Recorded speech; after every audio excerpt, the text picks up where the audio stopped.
Friends, नमस्कार। Welcome to my YouTube channel Poonam institute. तो friends, आज हम पढ़ने वाले हैं क्लास 12 बायोलॉजी चैप्टर 2, जो कि हमारा है ह्यूमन रिप्रोडक्शन। पिछली वीडियोस में हमने अपने पहले एक चैप्टर को कंप्लीट कर लिया है और उसके एमसीक्यूज को भी देख लिया है। जिन लोगों ने उसे नहीं पढ़ा वो जाकर पिछली वीडियोस में फर्स्ट जो पहला चैप्टर हमारा उसे पढ़ लेंगे। अब दूसरा चैप्टर है ह्यूमन रिप्रोडक्शन, जिसमें हम आज देखेंगे मेल रिप्रोडक्टिव सिस्टम। जो मेल रिप्रोडक्शन सिस्टम मतलब जो पुरुष में का जनन तंत्र है उसके बारे में देखेंगे। तो पहले हम इसके सामान्य परिचय के बारे में देखेंगे। जब हम सामान्य परिचय के बारे में देखते हैं कि मानव जनन क्या है, तो जनन की प्रक्रिया के द्वारा जो जनन होता है, जनन की प्रक्रिया द्वारा मानव अपनी जाति की निरंतरता बनाए रखने के लिए एक अपने समान संततियों को जन्म देता है। जैसे सिंपल जनन देखते हैं तो जनन होता है कि इस जनन की प्रक्रिया द्वारा जीव अपनी संततियों को बनाए रखते हैं या अपनी संततियों को उत्पन्न करते हैं, उसे जनन कहते हैं। लेकिन यहाँ है मानव जनन। तो मानव जनन के बारे में जब देखते हैं कि जनन की प्रक्रिया के दौरान मानव अपनी जाति की निरंतरता को बनाए रखने के लिए अपनी समान संततियों को जन्म देता है या अपनी संख्या में वृद्धि करने के लिए जनन की प्रक्रिया का यूज़ करके अपनी संततियों को जन्म देता है। जनन की प्रक्रिया द्वारा ही नए जीवों को जन्म दिया जाता है। जबकि जो ह्यूमन में है, मतलब मनुष्य में है, तो इसमें जो हमारे नर जनन तंत्र होते हैं वो अलग अलग होते हैं, क्योंकि जो मानव है वो एक लिंगी प्राणी है। तो वो रिप्रोडक्शन या जनन की प्रक्रिया द्वारा अपने संतानों को उत्पन्न करती है, या प्रत्येक जीव ही मतलब जनन की प्रक्रिया द्वारा ही अपने संतानों को उत्पत्ति करता है। तो जनन भी देखा था कि हमने पहले रिलेशन में कि जनन भी 3 प्रकार के थे: लैंगिक जनन, अलैंगिक जनन और कायिक जनन। तो ये तीनों कायिक जनन थे, जो कि पादपों में अलग अलग प्रकार से हो जाते हैं। लेकिन मानव में जो हमारा जनन होता है वो केवल और केवल लैंगिक जनन होता है। यहाँ हम देखते हैं कि यह अपनी संख्या में वृद्धि करने के लिए इसके लिए सर्वप्रमुख लक्षण है। मानव का जो सर्वप्रमुख लक्षण है जनन के लिए, वो अपनी संख्या में वृद्धि करने के लिए है, जिससे यह पृथ्वी पर अपने अस्तित्व को बनाए रखता है। जनन की प्रक्रिया द्वारा ही मानव अपने अस्तित्व को बनाए रखता है, क्योंकि इनका जो टाइम पीरियड होता है, इनका जीवन काल होता है, वो निश्चित होता है। क्योंकि जिसकी जन्म हुआ वो मृत्यु होती है, तो मृत्यु हो जाएगी तो कहीं ना कहीं उनका अस्तित्व खत्म हो जाएगा। तो अपनी संतानों को उत्पन्न करने की जगह हमारी डेथ हो जाएगी तो हमारी संतान इस पृथ्वी पर बने रहेंगे। तो जनन की प्रक्रिया द्वारा अपने संतानों को उत्पन्न करते हैं। जो मानव होता है वो एक लिंगी प्राणी होता है, जिसमें नर व मादा लिंग, जो नर लिंग है और मादा लिंग है, वो अलग अलग जीवों में पाए जाते हैं।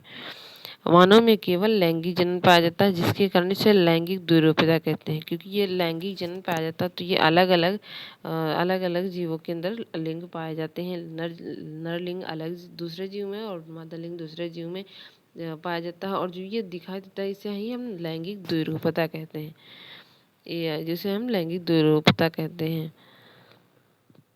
प्रजनन के लिए युग्मक जनन, पुरुषों में शुक्राणु, मादा में स्त्री में अंडाणु का निर्माण होता है।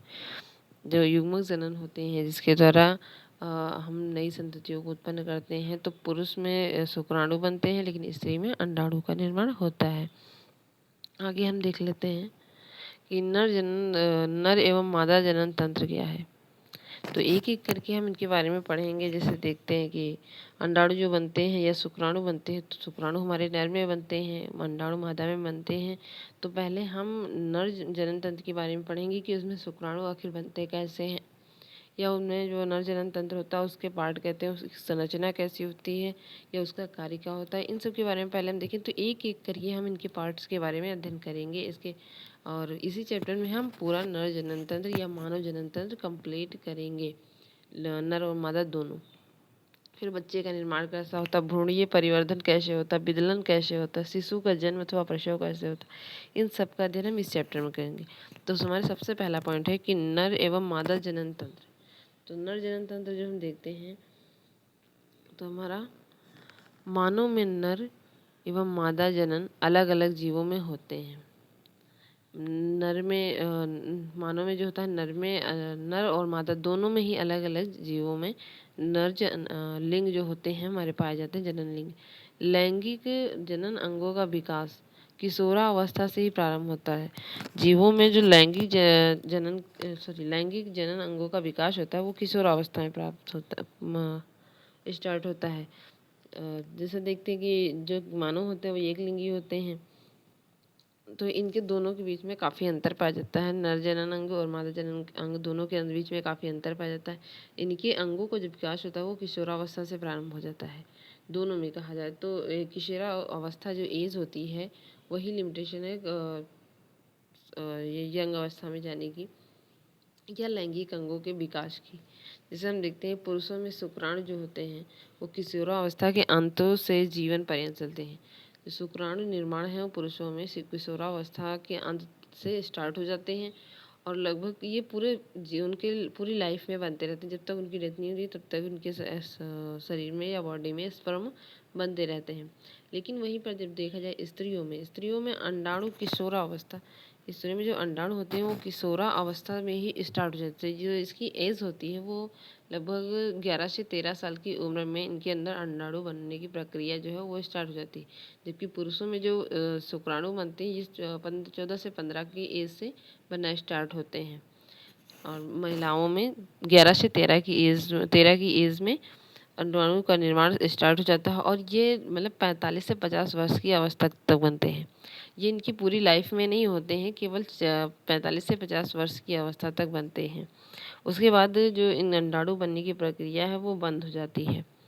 हम देखते उसके बाद जो अंडाणु होते हैं बनने की प्रक्रिया बंद हो जाती है। तो अब हम इनके अलग अलग पार्ट के बारे में लिखेंगे। पहले हम सबसे पहले देखेंगे नर जनन तंत्र। नर जनन तंत्र क्या होता है? जैसे हमने पहले चैप्टर में पढ़ा कि पुष्प का लैंगिक जनन था, तो उसमें हमने पुष्प के नर जननांग को पढ़ा, फिर पुष्प के मादा जननांग को पढ़ा। उस तरह हम अब मानव में देखते हैं तो मानव में पहले हम नर जनन तंत्र के बारे में पढ़ते हैं। तो हमारा जो नर जनन तंत्र है, नर जननांगों में एक जोड़ी वृषण तथा एकल अयुग्मित सहायक अंग होते हैं। जो एक जोड़ी वृषण होते हैं, जो जनन अंग होते हैं उनमें एक जोड़ी वृषण अंग, एकल अयुग्मित सहायक अंग होता है जिसके थ्रू स्पर्म बॉडी से निकलते हैं, उसे सहायक अंग कहते हैं। और इसके अंतर्गत कई मतलब पार्ट्स होते हैं जिनमें देखा जाए तो नर जनन वाहिनियाँ होती हैं, अधिवृषण होते हैं, शुक्राशय, संकलन वाहिका और काउरपस होता है। यहाँ गलत लिखा है, काउरपस ग्रंथि आती हैं। ये सब होती हैं, ये कहीं न कहीं स्पर्म के निर्माण में भाग देती हैं या फिर जनन कार्य में जो जनन कार्य हमारे होता है उसमें मदद करती हैं। आगे हम देखते हैं कि जो इसकी अयुग्मित सहायक लैंगिक अंग भी होते हैं। जैसे ये मेन अंग होते थे, अब इसके सहायक अंग भी होते हैं। जैसे हमारा पहला अंग है वृषणकोर, फिर प्रोस्टेट ग्रंथि है, मूत्र मार्ग है, शीशन है, जिसके द्वारा स्पर्म जो है बाहर निकलते हैं, शुक्राणु बाहर निकलते हैं। इन सब अंगों के द्वारा स्पर्म बाहर निकलते हैं। वृषणकोश में स्पर्म का निर्माण होता है। प्रोस्टेट ग्रंथि पाई जाती है जो कि स्पर्म को बाहर निकलने में मदद करती है। और मूत्र मार्ग एवं शीशन जो हमारा है इसके थ्रू तो बाहर निकलते हैं। अब इसके हम नर जनन तंत्र के बारे में जब देखते हैं तो इसके हम डायग्राम से थोड़ा इसे हम देख लेते हैं। तो जब डायग्राम से हम देखते हैं इसे, तो यहाँ पर देखते हैं कि जो हमारा जनन अंग होता है वो पुरुषों में देख सकते हैं यहाँ पर फिगर से कि जो ये हमारा होता है ये वृषण होता है। जो हमारा ये पार्ट है ये वृषण है और ये वाला पार्ट है ये हमारा पेनिस कहलाता है, जिसके थ्रू स्पर्म बॉडी से बाहर आते हैं। और जो हमारा वृषण है जिसे हम टेस्टिस बोलते हैं, टेस्टिस हमारा 2 जोड़ी वृषण होता है, क्योंकि बाहर से तो एक दिखाई देता है, एक थैली के अंदर बनता है, लेकिन अंदर से ये 2 होते हैं। इसके अंदर ही शुक्राणुओं का निर्माण होता है। ऊपर ब्लड कैविटी है जो कि ब्लड के लिए है, लेकिन हमें पढ़ना सिर्फ नर जनन तंत्र के बारे में है, तो हम इसके इतने पार्ट के बारे में देखते हैं। तो आगे हम देख लेते हैं इसके बारे में। जो हमारा यहाँ से पार्ट है इसके हमने बताया कि ये जो हमारे वृषण है और ये पेनिस है। यहाँ पर एक मिनट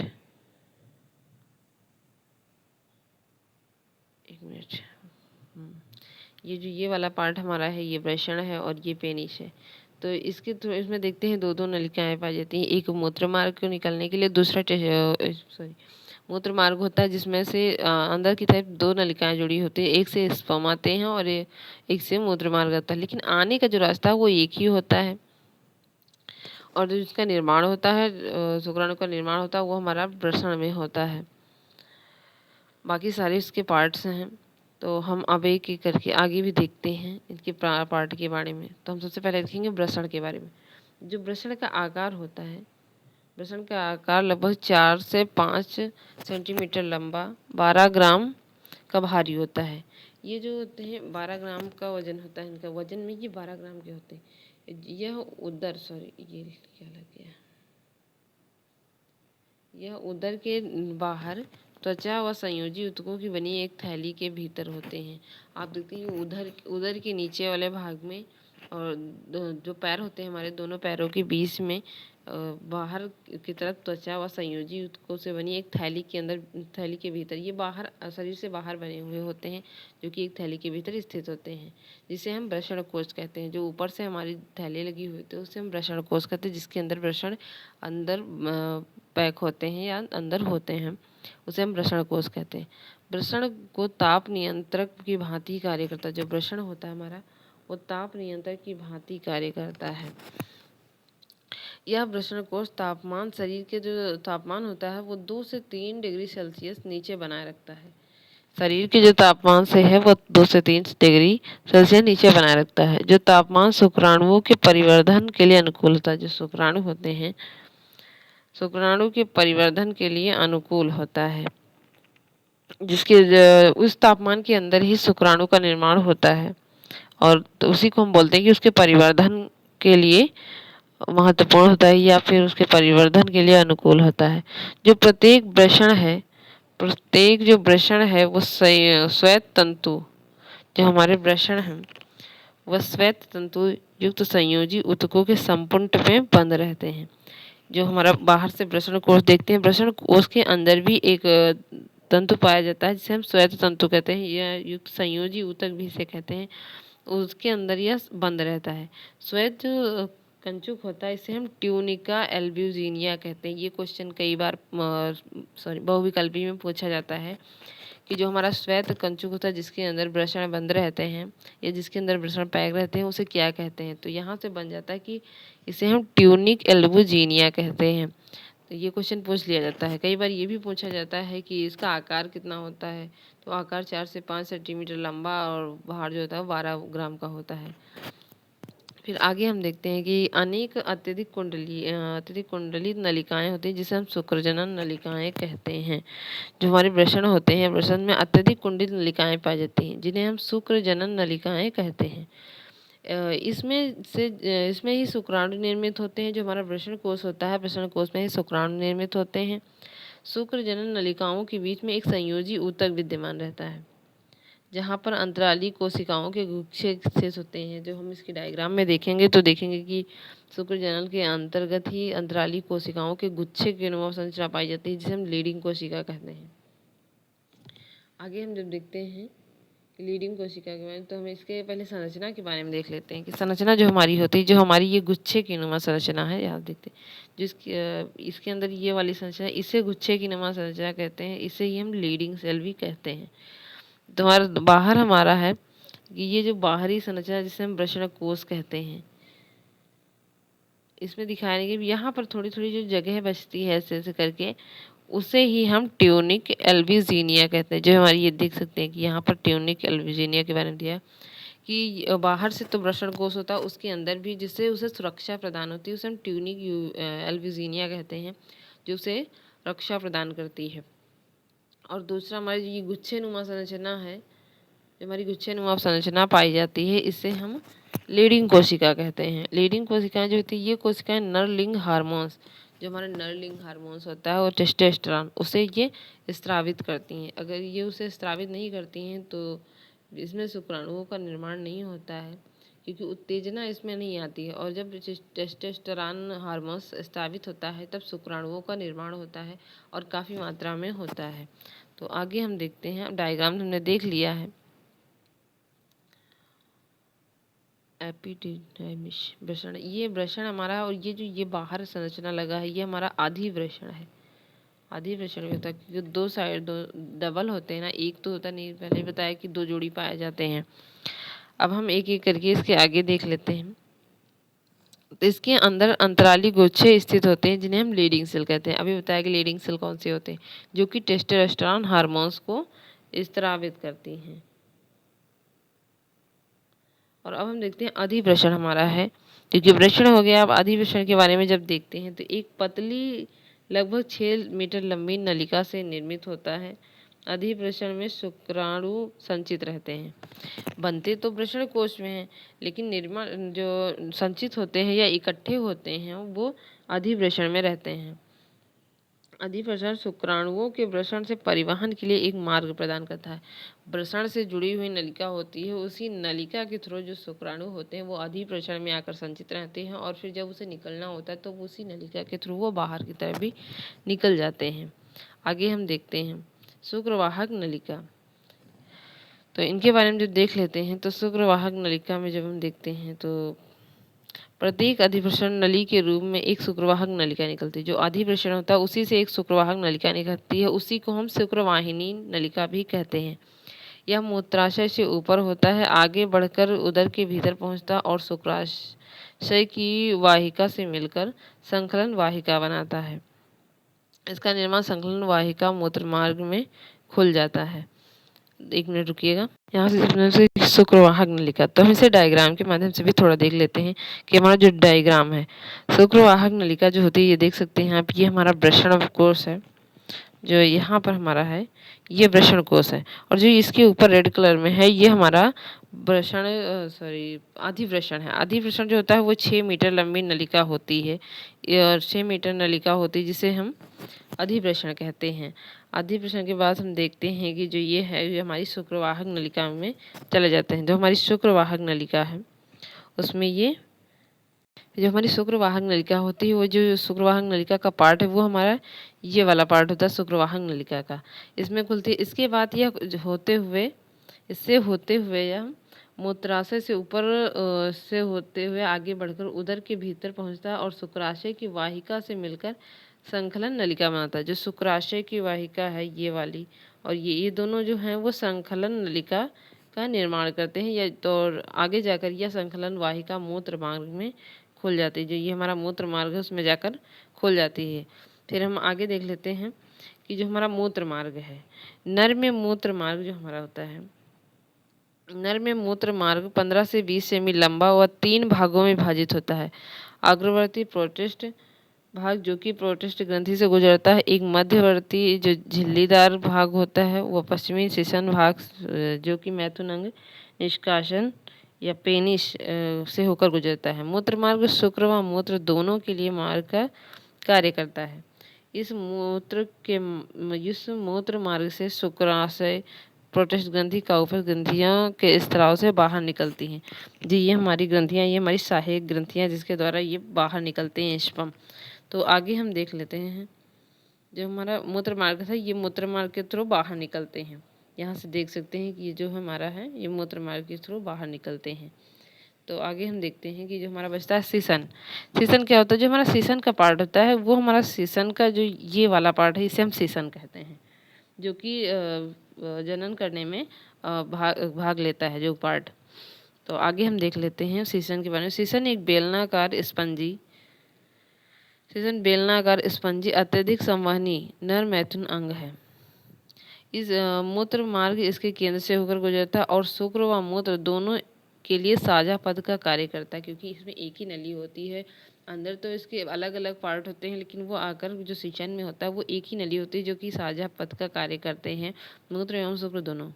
लैंगिक उत्तेजना के दौरान जो लैंगिक उत्तेजना होती है उसके दौरान रुधिर ऊतकों में रुधिर भर जाने से यह सख्त हो जाता है या टाइट हो जाता है।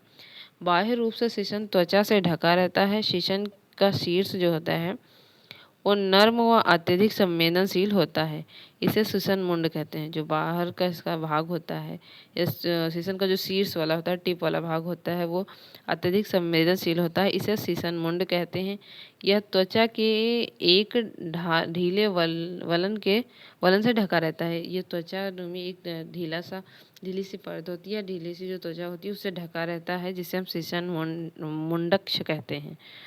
यह आकुंचनशील है। नर जननांग के विभिन्न भाग जो कार्य होते हैं उसके बारे में हम कल देखेंगे, क्योंकि आज तक हम यहाँ तक देखेंगे। जो इसके बाकी पार्ट बचे हुए हैं, जैसे जो हमारे सहायक जनन ग्रंथियाँ बची हैं, सहायक जनन अंग बचे हैं, उसके बारे में हम अगली वीडियो में देखेंगे।